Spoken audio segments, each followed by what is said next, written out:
So that's Good evening, and thank you for joining us tonight for our Village of Alsip Board meeting. Today is December 4th, 2023, and we're going to call this meeting to order at 7:30 p.m. Can you call the roll, please? Trustee Dalzell? Here. Trustee Juarez Mendoza is absent. Trustee McLaughlin? Here. Trustee Murphy is absent. Trustee Navas-Esparza? Here. Trustee Peretta? Here. Mayor Ryan? Here. We have a quorum. Thank you. Please join us for the Pledge of Allegiance. I pledge allegiance to the flag of the United States of America and to the republic for which it stands, one nation, under God, indivisible, with liberty and justice for all.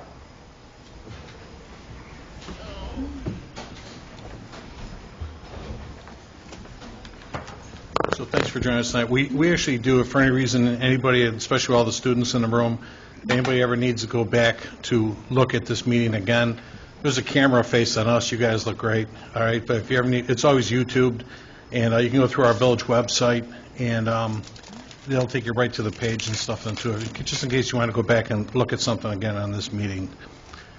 We'll start with our officers' reports, starting with mine this evening. A couple of things.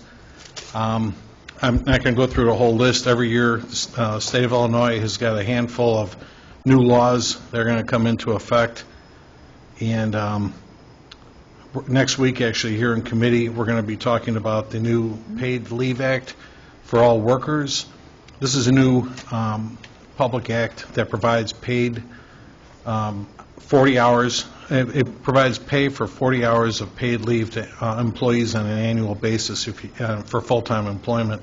Part-time employment, actually the state's saying that you'll get 1 hour of pay for every 40 hours you work. So even like here in the summertime, we have like seasonal workers and that kind of thing. They work 14 weeks. They would be good for 14 hours of paid leave for doing those 14 weeks of work. So next week, board, we'll talk about that. Also, there's a new act that's going to go into effect January 1st of 2024. It's called the Electric Vehicles Charging Act. Electric vehicle charging requirements for residential construction, also known as the Electric Vehicle Charging Act, requires newly constructed single-family homes and multifamily residential buildings with dedicated parking to install EV-capable parking spaces. The act is effective 2024 and applies to home rule and non-home rule communities. We're actually known as a home rule community here. So yeah, new homes are actually going to have power installed in, let's say, like garages now that are adaptable for EV cars starting in 2024. Next is going to be the prevailing wage power washing. All that means is provides that the definition of public work include power washing projects by the public body and is paid for wholly or in part with public funds. You know, a lot of communities used to subcontract that kind of work, and you still can, but the that duty is going to be placed on public work departments.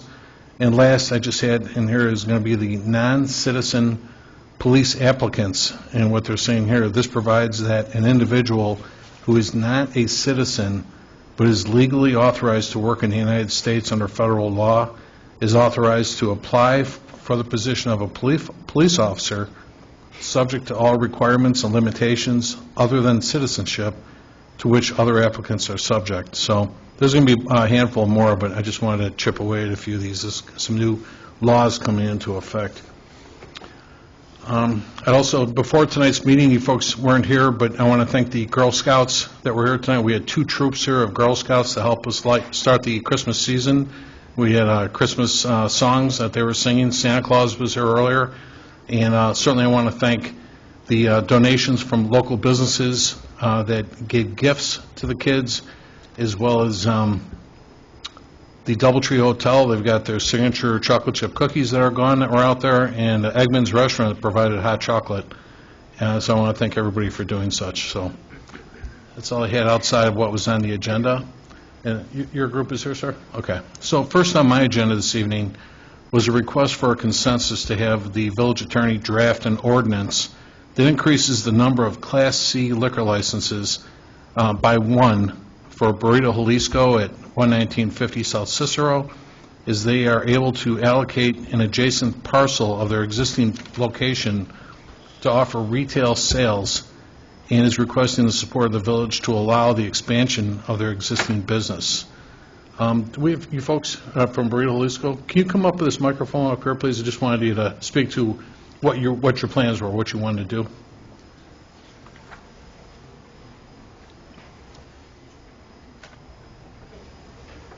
Hello, guys. How are you? My name is Good. Carla. You can adjust that, Carl. Just pull that mic down a little bit. There you go. Thanks. Good evening. How are you guys? Good. Hi. Good. My name is Carla Herrera, if you guys don't know me. I'm actually the youngest child of my parents, Guadalupe and Jesus, the future of Burrito Jalisco, I'd like to say. So a little bit about what our plan is I don't know if you guys have been there recently, but we're actually planning to expand the building. Well, it's already expanded, but just a little add-ons. So the plan is, the reason why we requested it is because it's going to be a little different to what we have now. So right now, it's a restaurant. So that section, we're really planning on just to do mostly our takeout, pickup area there. And then additionally to that, it's going to be similar to like a convenience store. So like where you could get fresh produce.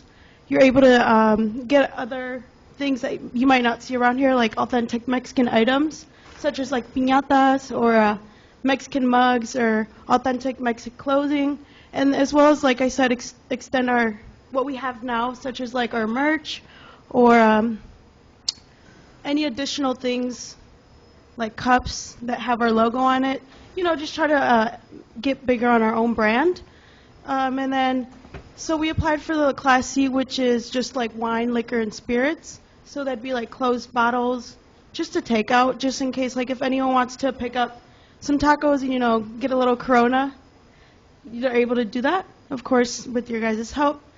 So I didn't know if you guys had any questions on what else we were going to put on there. No worries, Carla. So I just got this last week. I didn't have it.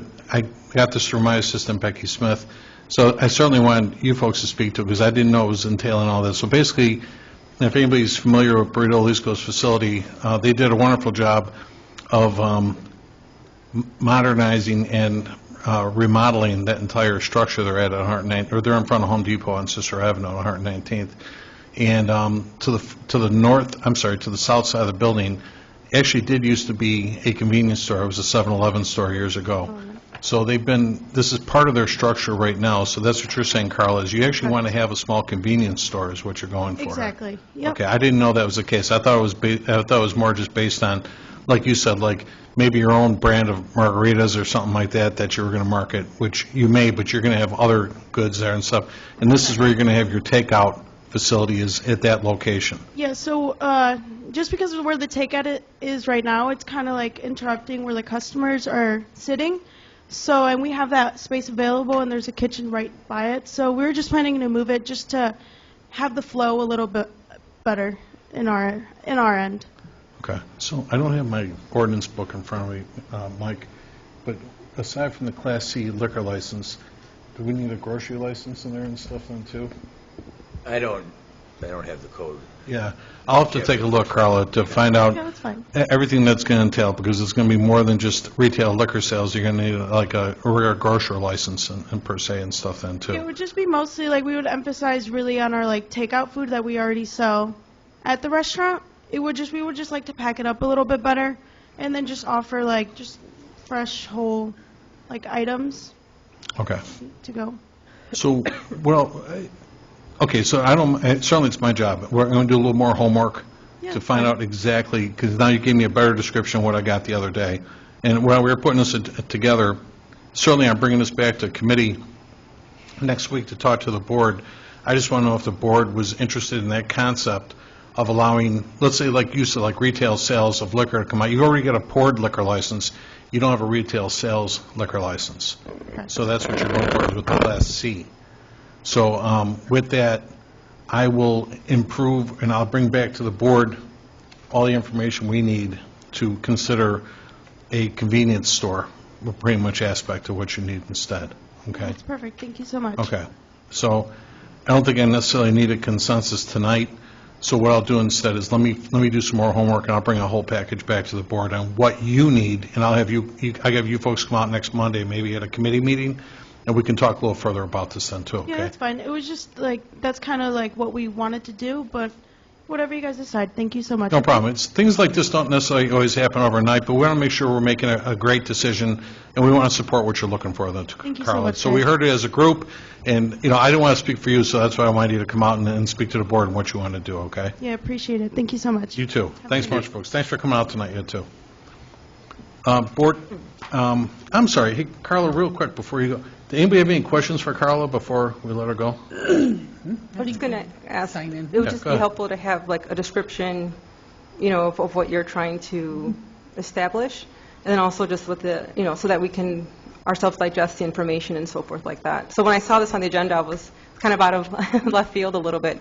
So thank you for coming out and explaining. of course. But just Thank a you. suggestion, just to provide some supplemental documents for us to kind of understand your concept better.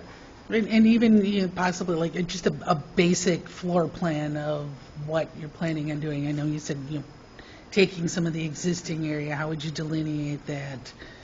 I know your dad Building. does a lot of the remodeling, but yeah, I would agree with everybody. If he can give us a rendering of how this would kind of, like a floor plan, like how that would kind of get laid out, gives us a little bit of a vision of what you folks are doing, that's Yeah, all. did you guys want a floor plan on the new section, or like everything combined, or? No, just the new section. Just the new Yeah, section. because everything else is done, you just with the new thing that you're looking for. Yeah, so right now we're just really planning to just keep we're not planning to build more walls or anything. It's just, I don't know if you remember, but the 7-Eleven had a wall of fridges. We're just planning to just fill those fridges up with like jarritos, any drinks like Starbucks, Gatorades, sodas, and Good. basically anything of that, and then have our desserts also there. And then as far as like on the floor, we're just planning to put on some just like table and just put on like items, I guess, that are trending, like our merch, maybe merch on the wall, piñatas hanging from the ceiling. Right, But I could definitely give you a floor plan for that. that'd be great. That really helps the visual here and stuff, yeah. Yeah, too. and we could Okay. also add a little side of like some of the inventory that we're planning to do too. That's what So- Trustee McLaurin was saying, yes. Yeah, we could do that for you. Is there like an email I could send it to, or Just send it in to person? Becky or myself, yes. Okay. Excellent. Sounds good. I'm sorry, I didn't want to ad lib. Is that what you were asking for too, Trustee? Yeah, I mean, anything that again, will give us a better picture. Because I said, I agree with Trustee Navas-Barza. When I first saw this, I was just like, what are we talking about Yeah. here? And again, my assistant Becky was talking to someone else, maybe, I think she was talking with your mom, with Guadalupe, and that's why again, thank you for coming in to speak to us, so we have a better understanding of what's going on. Yeah, of course. I'll definitely send you guys that information. Okay. Yeah. Okay, Thank you. thanks much, Carla. Yeah, have a good Okay. night. And Carla, can you make sure you sign in here on the clipboard? This comes in kind of quick anyway, but let's go through our list here. Clerk Harding, you want to have you offer your report? Sure. Thank you, Mayor.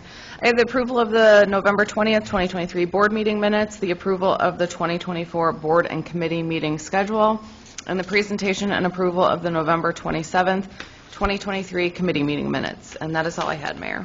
All right, thank you. Next, we had our attorney report. Mike Kankar's with us. Mike? No report, sir. Okay. Our engineer was absent tonight, but he did send me a report to offer to say that the construction projects that we have going around town right now at the Hazel Green and Prairie Junior High Safe Routes to School grant that we had got, they're in the middle of pre-final engineering plans that were submitted to IDOT November 17th. IDOT is currently reviewing those. The 115th place and 118th place water mains have been completed. We replaced the water mains at both those streets.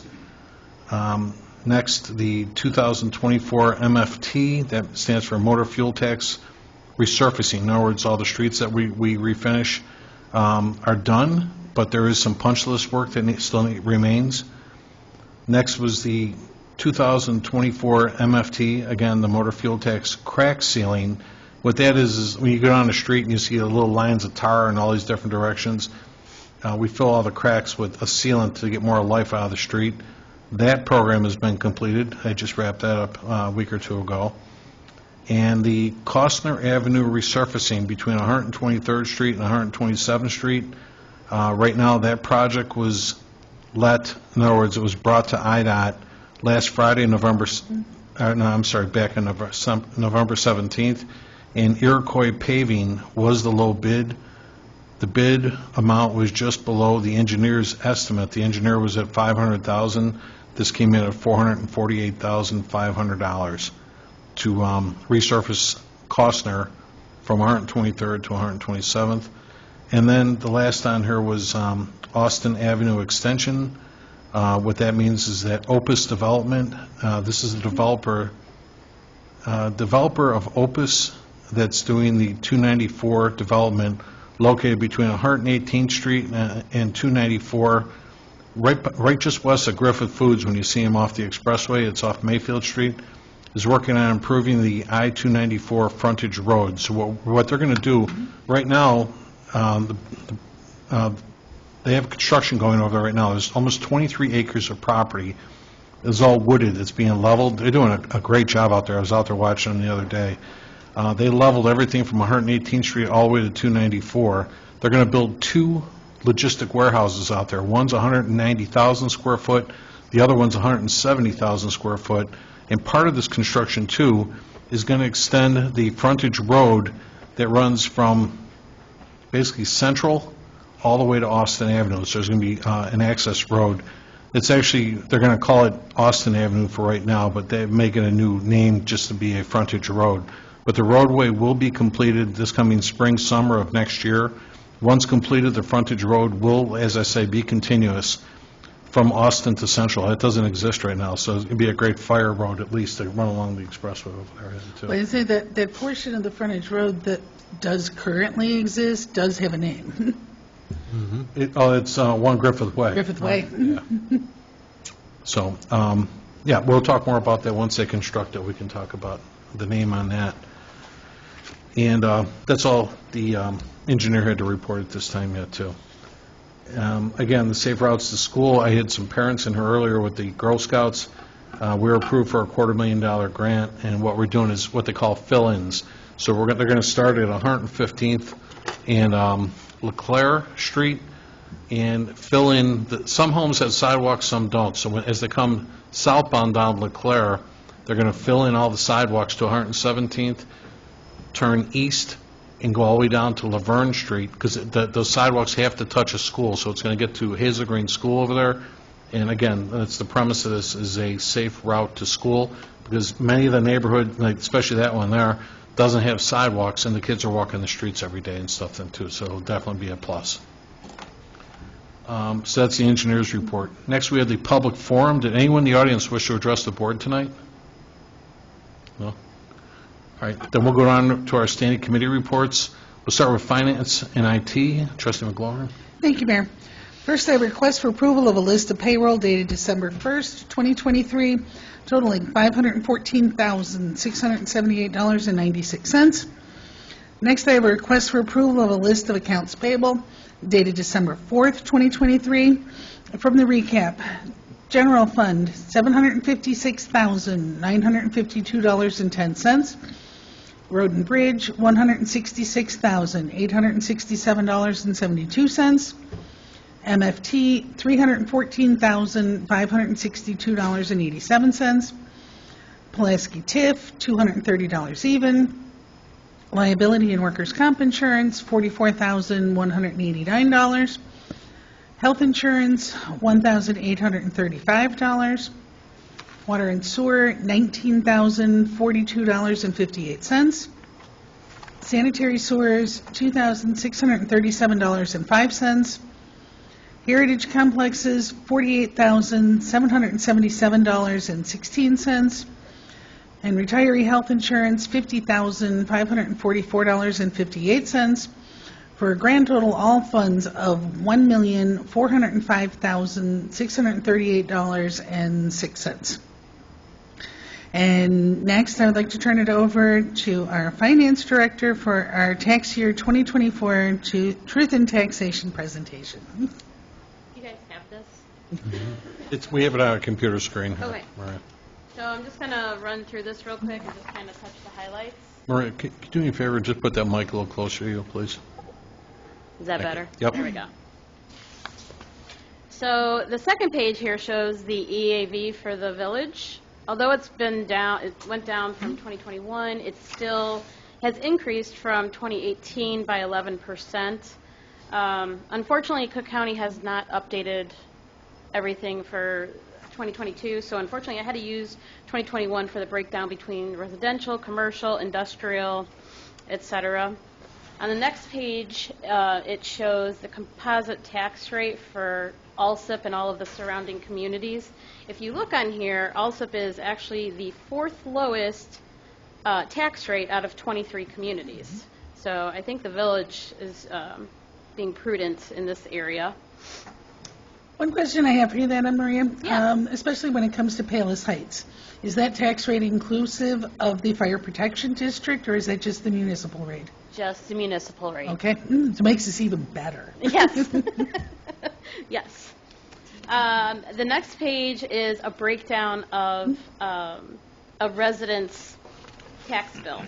So when you look at this, out of $1, the Village of Alsip makes up 18 cents of that dollar, or 18% of their tax bill. The next page shows the breakdown of revenues coming in. And as you can see, the majority of the revenues comes from property tax, sales tax, and other income tax and other taxes. The next page will show that the majority of our expenses goes to OPEB, public safety, and health insurance. Those are the largest chunks.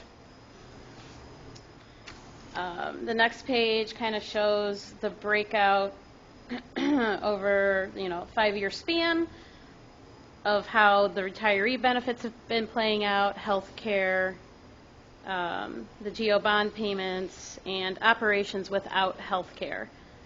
The health care, you can see, fluctuates quite a bit, and that's just based on the annual claims that we pay out since we are self-insured. That's why it goes up and down. On the next page is the calculation for the levy. So we have the police pension actuarial report is unaudited at this time. So the amount of the levy is equal to the contributions suggested by the actuary. We do not have fire pensions actuarial report, so what we did was use a 3.5% increase from the prior year for that levy. We are going with an increase from the prior year, or we're using a tax levy amount of 4.992%. And the reasons for that is the village board had approved wage increases of 3%. We're going to see a 7.5% increase in health care premiums, possibly higher depending on the claims we have to pay for. The fire and police pensions continue to rise, and will do so every year. We also have quite a few capital assets that either need replacement or repair that we'll have to take into account. And the OPEB liabilities continue to rise. Part of that is in conjunction with the health care costs.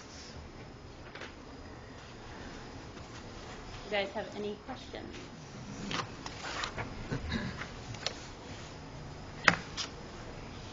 I was actually just doing a quick calculation. I'll let the board ask some questions if they wish. I would just want to break something down for the audience here real quick. But trustees, did you have any questions for Maria?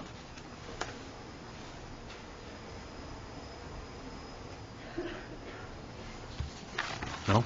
I want to just kind of give a quick breakdown of what she's talking about, because I know you folks don't get, you don't hear of tax levies all the time, so that's what we're going to approve this evening, is a tax levy. What that means is this is part of our budget. This is the monies that may be in addition to what we've already appropriated for our operations here. So in other words, we approved a budget, an appropriation budget back in July, and that budget is almost $65 million. And these monies that we're discussing this evening is what help us shore up the difference of that budget. So in other words, Maria, one more time, we've got pensions that we need to be accountable for. Yeah, we have OPEB, the pensions, health insurance, those are the largest chunks. Right. And then the capital asset replacement or repairs. Exactly. And the other thing that's going to be included in here too, this is the first for our community, is the board has been very supportive of the idea, and we're going to vote on this this evening as well too. But I want, it's my intent, and the board agrees too. We want to not only simplify, but obviously make everyone accountable for what we call our road tax. Everyone's got those stickers that go in the window of your car. That's not just to tell you what town you live in. That's actually a road tax. That's the money we use to repair the roads. So when I did like a 20-year survey of how much money we collect on those stickers every year, that's valued on average of around $450,000 a year. And that's just based on the folks that paid, not the ones, because everyone, unfortunately, a lot of towns are eliminating their stickers as well, because not everybody's buying a sticker. You have what they call scofflaws, people who don't buy the sticker, others that do. And all of a sudden, like anything else, you might have bought 2 or 3 in your house, depending on how many cars you had, and the folks next door didn't buy any, that kind of thing in too. We looked at the industrial community, and the industrial community of the ones that paid only made up about 10% of that money. In other words, they bought maybe $45,000 worth of stickers every year. This levy now is going to eliminate everyone having to buy stickers. We're not buying stickers anymore in town. This way, everyone shares that cost without us trying to hunt those folks down to make sure that everybody on your block or all the businesses paid for that sticker and stuff then too. I think it's the most fair way of doing this, because really, your property taxes and again, are going to cover this marginally, because now you've got almost 900 businesses and 5,700 homes. 900 businesses, 5,700 homes. They're going to share that cost to break all that out and stuff then too. So I think it's just a fair system to do, and I brought this up to the board for a few times over the last couple of years. We felt this is the time to do this and stuff then too. Even the cost to even produce those stickers, we probably spend close to, Madam Clerk, what, about $20,000 a year? Just to make a sticker, we're spending about $20,000 a year. This will simplify all that, and everyone will share that cost. The other that went into this yet too, you can only levy for governmental cost of what we're doing, of what you need to levy for. So we're not putting, there's no money in here for new furniture or things like that. This is all just government funds that we need to make ends meet. Otherwise, we've already done so in our appropriation budget to meet operational costs, right, Maria? Okay, so give you a quick, I did some math as I was sitting there, give you a quick idea how this impacts your typical homeowner, and I just took a round number. For anybody that would have, see, as Maria said, the village is responsible of the total dollar that you pay in taxes, so let's say in property taxes, the village is getting 18%, so we're getting 18 cents on a dollar. Schools, between elementary, high school, and college, they make up almost 67% of that money and stuff then too. The rest go to the county, and then other services like parks, libraries, and things like that yet too. They work on a small marginal rate. So if I took just a round number, and if you had, let's say, for the 18% that we're getting, if you had a $6,000 property tax, we are going to levy 4.992% tonight.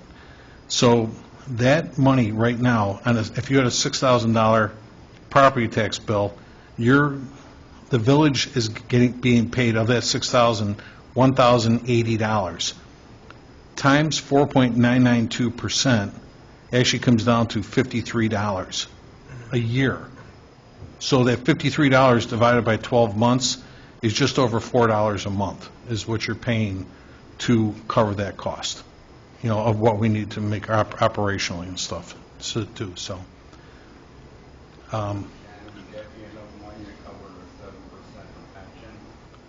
Yes, the pensions are covered in here, yes. Exactly. Yeah, and Joe, we felt the same way. Hopefully, everybody feels the same way when we take a vote on this yet, too.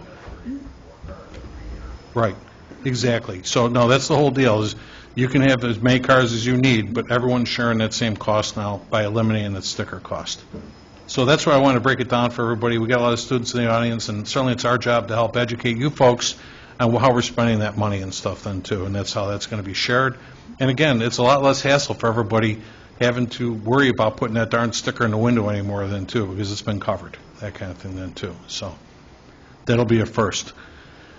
The other, we've got the same pains as anybody else and stuff then, too, but for, like, as Maria said, for the most part, we're including what we call our OPEB, which is this OPEB. This is our other post-employment benefits.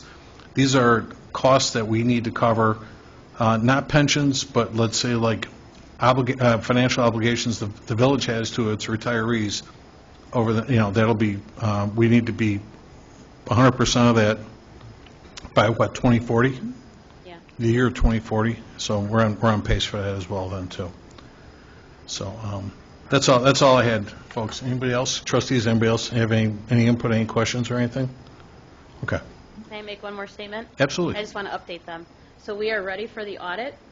I don't have an audit date yet. I'm waiting to hear from the auditors because, they're trying to wrap up the current year audits. So I just want to let you guys know we are ready for audit. Yay! And that is the fiscal '22 audit? Yep. Okay. And 23 will be following shortly after, but at least We're starting working on that one tomorrow. we're budgeting our corporate checkbook right now and stuff yet too. Yes, thank you, Maria. You're welcome. And that's Trustee McLaurin. Anything else from your committee? Finally, what I have there is the official approval of the tax year 2024 levy increase, and that's all I have. Okay, thank you. Next, we'll go to the fire committee. Trustee Murphy's on here. That would be Trustee Delzo. Nothing for this evening's report, Mayor. Thank you. Okay, thank you. Police and traffic safety, Trustee Dalzell. Again, nothing for this evening's report. Thank you. Okay. Public Work and Boat Launch Committee. That would be me, Mayor, and there's no report this evening. All right. Sewer and Water Report, Trustee Nava Esparza. No report. Okay. Building and Health, Trustee Peretta. Thank you, Mayor. No agenda this evening. Okay. Trustee, I did get a note on Friday. The developer that is putting in some ground fill right now at 117th and La Crosse, behind Hobbs overhead door over there, just west of Cicero at 117th. He's put in some fill right now. It's been his property for some years. They're clearing trees, they're putting in fill, and he has ordered a study. It's an environmental study that's going to be done, so they're going to be prepping that to build homes back there. I'm not sure how many houses are going to get built, but they did apply. They notified us of I forgot the technical name for it, but it's an environmental study they're going to start doing real soon over there, too. Okay, very good. Phase 1 is what they call it, right. Thank you, Mayor. Sure. And then next we'll go to Human Resource and Insurance Committee. That'll be me. I have a request for approval to advertise a job description and salary to fill a vacant position as Village of Alsip Staff Accountant. And that's all I have, Mayor. Okay. Yeah, we need to fill a position here of staff accountant, and what you call it? The criteria for that's available on. It will be available online starting tomorrow per the approval here. And should anybody be interested in applying for that job, please do so. Also, is that Trustee? 1 second. Trustee Nava Esparza, I did hear Friday at the end of the day, Water Department did hire, or wants to hire, they're interviewing 2 finalists right now to fill the last 2 positions in the Water Department for outside help. Okay. Okay. Let's go on to Village Properties, Trustee McLaurin. I'm sorry, I skipped over one. Economic Development, Trustee Nava Esparza. No report. Okay. Trustee McLaurin, thank you. Next, Village Properties, Trustee McLaurin. No report this evening, Mayor. Trustee, I'm going to have that list ready this week for the surveillance cameras.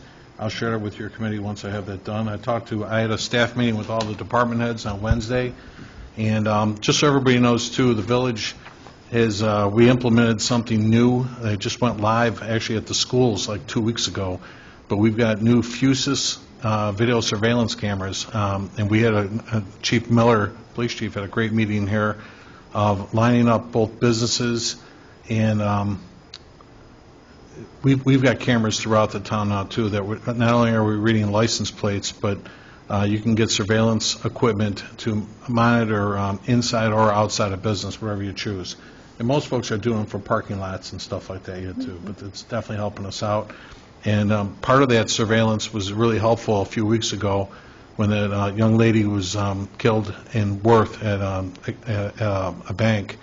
And the folks that did that actually tried to hold somebody up at the flea market, and one of our cameras was actually able to zoom in, and we got a picture on what the vehicle looked like and stuff then too. So I'm glad we were able to help in that case yet too, and we're sorry for her loss, or their family.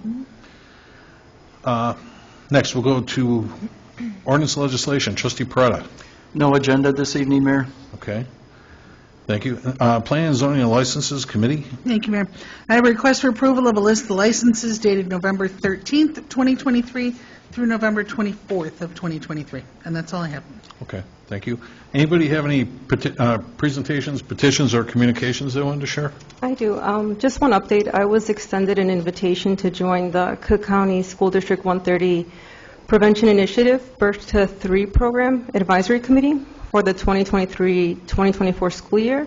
The first meeting will be held next week, so I look forward to learning more about the initiative, ways to support the program, and they're looking for feedback from, I believe, what I saw in the email were other municipal officials. And again, the first meeting will be held next week, so I look forward to reporting back about the program and perhaps ways that Alsip residents that are within the district would be able to utilize the services that are offered. And that's all I have. I know that district is kind of, District 130 kind of takes in everything from like Holman Street east, and then goes up to like 127th Street going south, and then all the way to like to Calsac Road or so. So in other words, a lot of the kids that live like near the flea market and so forth, that's District 130. They actually go to Nathan Hale School over in Crestwood and stuff then too. So there's about 4 different school districts here in town, but that's District 130. Trustees, did anyone want to remove anything from the consent agenda? No? Can I get a motion then to establish the consent agenda? So moved. Second. Roll call number 1 to establish consent agenda. Trustee Dalzell? Yes. Trustee Juarez Mendoza is absent. Trustee McLaughlin? Yes. Trustee Murphy is absent. Trustee Navas Barza? Yes. Trustee Peretta? Yes. Motion carries to establish consent agenda. Thank you. Can I get a motion then to approve the consent agenda as presented? Make that motion. Second. All right, item F, approval of a tax year 2024 levy increase of 4.992% from tax year 2023 will now be known as ordinance 2023-12-1. Roll call number 2 to approve consent agenda. Trustee Dalzell? Yes. Trustee Juarez Mendoza is absent. Trustee McLaughlin? Yes. Trustee Murphy is absent. Trustee Navas Barza? Yes. Trustee Peretta? Yes. Motion carries to approve consent agenda. Thank you very much. Did anyone have any unfinished business they wanted to talk about? Any new business? None? All right, then can I get a motion to adjourn? So moved. Second. All in favor? Aye. Thank you very much. We're going to adjourn this meeting at 8:09 p.m., and certainly want everybody to enjoy your night. Thanks for coming out tonight. Everybody have a great holiday coming up. Students, if you need a signature on your agenda, let your school know you're here. Please, anybody here can sign. Come on up, and we can take care of that for you.